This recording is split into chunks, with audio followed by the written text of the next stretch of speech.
Hey everyone, I'm Tina, a 28-year-old woman, and I wanted to open up about a recent chapter in my life that brought some closure to a difficult situation involving my husband and in-laws. This all unfolded a few months ago, and the chaos has only recently settled.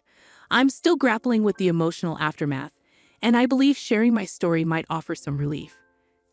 Flashback to 2 years ago when I made a significant life decision, marrying my then boyfriend Jake. We met through mutual friends and spent 3 blissful years together. Jake appeared to be a fun and caring person, showering me with love. He hailed from a wealthy family, complemented by a high-paying job.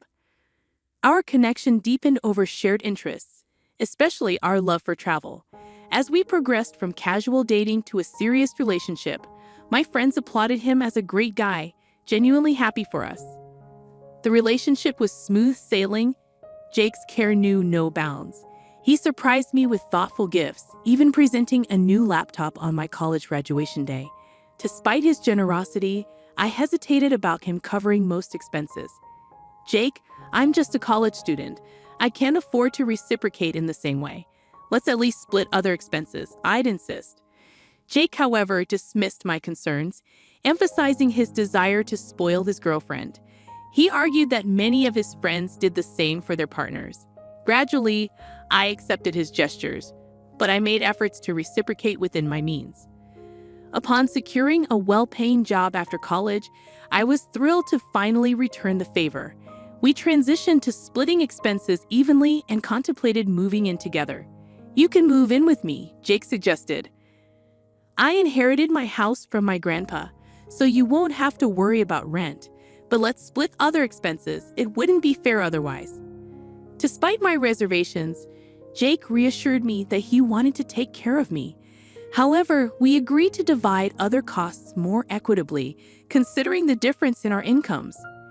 Everything appeared to be going well until I finally had the opportunity to meet Jake's family, who resided in a different state quite far from us. Jake, caught up with work commitments, couldn't join them, so I was left to welcome his parents and sister on my own. Prior to this meeting, Jake warned me about their occasional judgmental nature, offering a vague heads-up without elaborating. He simply advised me to play along and ignore any potentially hurtful comments. Despite my reservations, I approached the situation with optimism. However, any shred of positivity quickly evaporated upon their arrival. When Jake's parents and sister landed, they appeared visibly annoyed, a stark contrast to the warm reception I anticipated. As we gathered for a conversation, it became evident that they held a negative opinion of me. "So you're the woman Jake has been seeing. I didn't expect to find you in this house. Do you even pay rent?" Sandra, Jake's mother, questioned with a disapproving tone. "No, Sandra, I don't pay rent. Jake mentioned that the house is fully paid for, but we split all the bills evenly," I explained, hoping to address any concerns.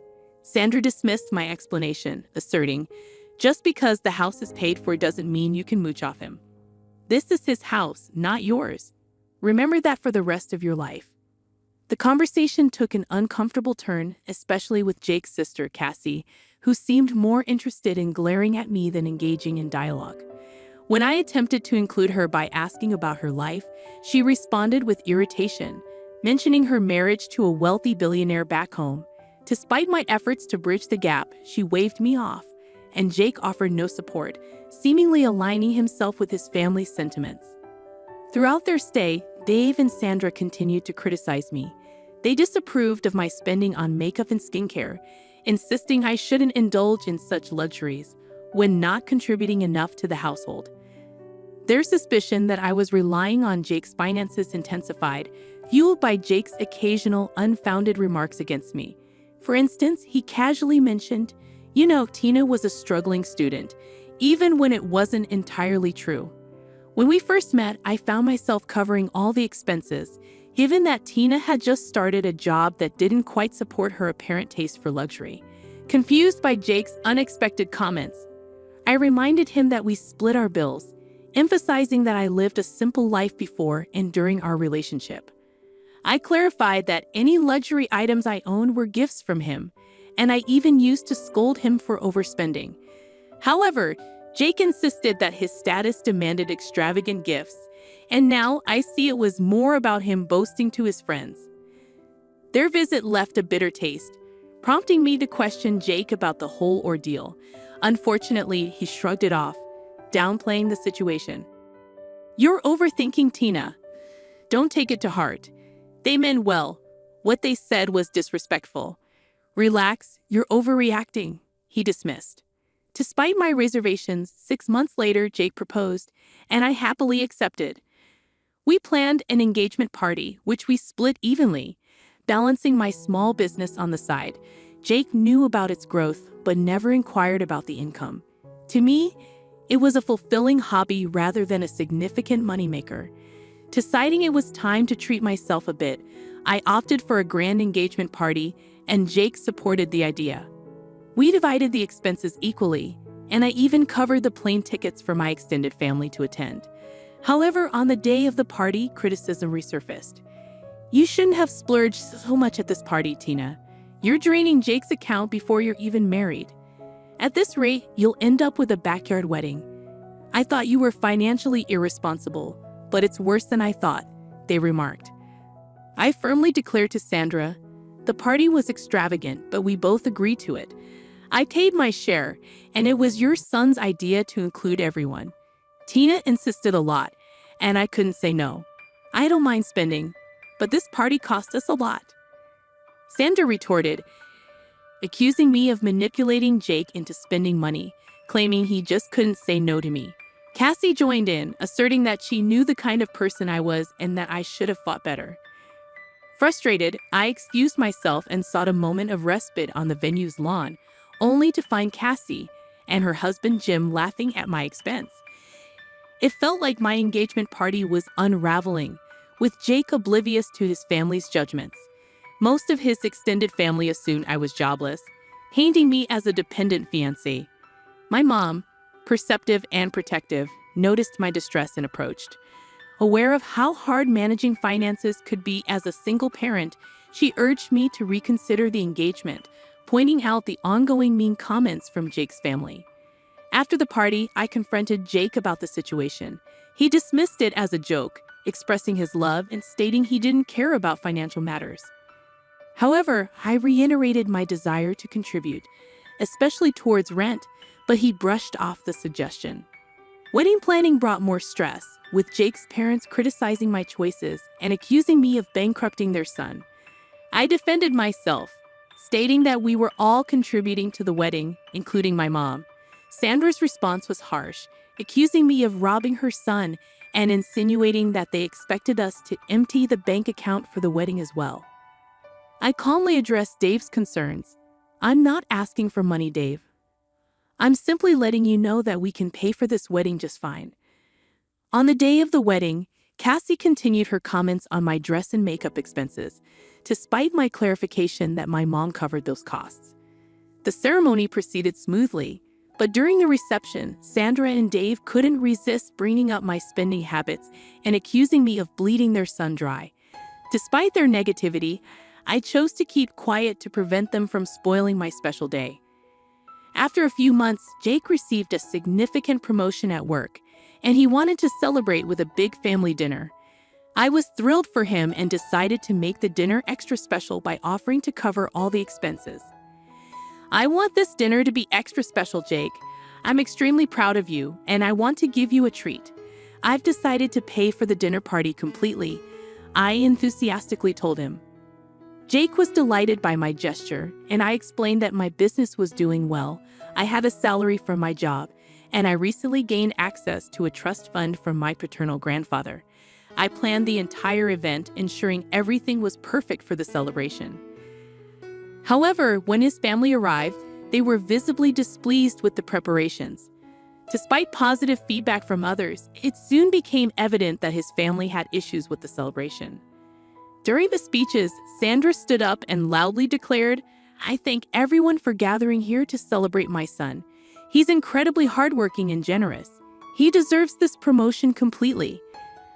However, his luck just ended there. It's sad that out of all people, he was shackled down by a gold digger. I wish he had the foresight to see what his wife is. Then he wouldn't have to work so hard to fund her luxury life. It's now clear to everyone that his wife is a big spender. From the engagement party to this dinner, she pretty much emptied his accounts. Feeling the weight of the accusations and insults, I took a deep breath and responded, "I feel sorry for my poor boy. I'm glad he had Tina sign the prenup before the wedding. At least some of his assets would be saved." Sandra continued, complaining about her wife's spending habits, expressing relief that she earned enough to keep a trophy wife. Jake joined in, agreeing that he couldn't spend money on himself because there was none left. He remarked that marrying Tina was a mistake, contrasting her with Jim's hypothetical reaction to a gold digger. In shock and frustration, I couldn't hold back any longer. "Do you guys think I am a gold digger?" I asked incredulously, to which Jake added, "Your lifestyle is quite damaging to my bank account." Feeling hurt and misunderstood, I decided to address the accusations head-on. "Since I am such a gold digger to you, let me just show you my bank balance. I guess that will clear things up for you," I declared, revealing my financial standing to everyone. The response was disbelief and accusations. "Did you steal my son's money?" Sandra accused, while Jake questioned, "She must have stolen from you." Frustrated, I clarified, "I don't need to steal money from your son. This is all my blood and sweat. Also, I recently got access to my trust fund left to me by my grandfather. I was going to get a bigger house with it and surprise Jake, but I guess that won't be happening anymore." Despite my attempt to set the record straight, Jake suggested, "We can still buy the house. It'll be a lovely gift." However, I stood firm, expressing my refusal to accept a gift after enduring insults from his family. "This is not happening. Your family has been insulting me for too long, and you never once stood up for me. Instead, you made up these lies about how I'm using your money," I asserted, feeling the need to address the long-standing issue. Jake attempted to downplay the situation, claiming I was overreacting. However, I stood my ground, stating, "No, I am not overreacting. All the people here know what your family has been calling me. They were here when you let them insult me during our engagement party." Feeling the weight of years of disrespect and humiliation, I finally decided I could no longer tolerate the toxic environment. I sternly told Jake, "I want a divorce." He attempted to plead and explain, but my mom intervened, advising him to keep quiet. "You never defended my girl all these years. It's time she ends this toxic relationship for good," she asserted. We left the party, leaving the shocked attendees whispering amongst themselves. Despite exposing Jake to his extended family, friends, and colleagues, I didn't care anymore. I was done with him. Mom and I went straight to the house, collected my belongings, and Jake kept blowing up my phone in an attempt to talk. I muted it and went to stay with my mother. The next day, I contacted my cousin, a lawyer, to draw up divorce papers. With a prenuptial agreement in place, the split would be straightforward, and I wouldn't have to give him any money, despite having more than him now. Jake and his family showed up at my mom's place demanding to talk. Mom firmly told them to leave, and Jake kept trying to contact me, sending a range of messages from sobbing apologies to threatening harm. I stored all the recordings, preparing for a potential restraining order. Despite the emotional turmoil, I found strength in my mother's support.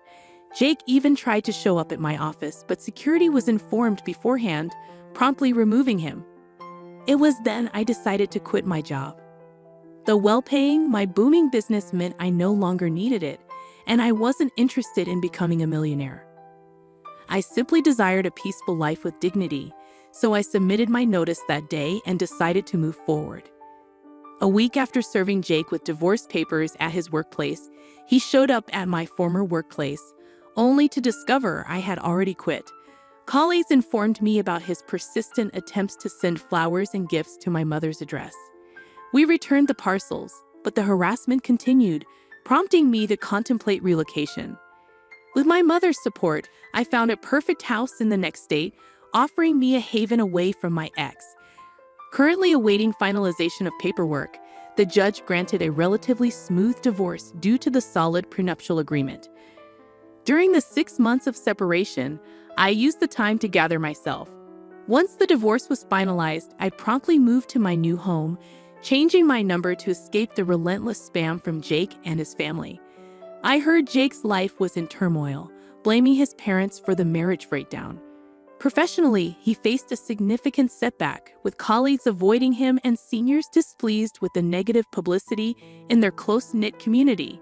His parents resorted to spreading rumors about infidelity, but fortunately, these falsehoods failed to gain traction. On the contrary, my life took a positive turn. Focused on enhancing my business and relishing newfound freedom, I started going out and even ventured into the dating scene.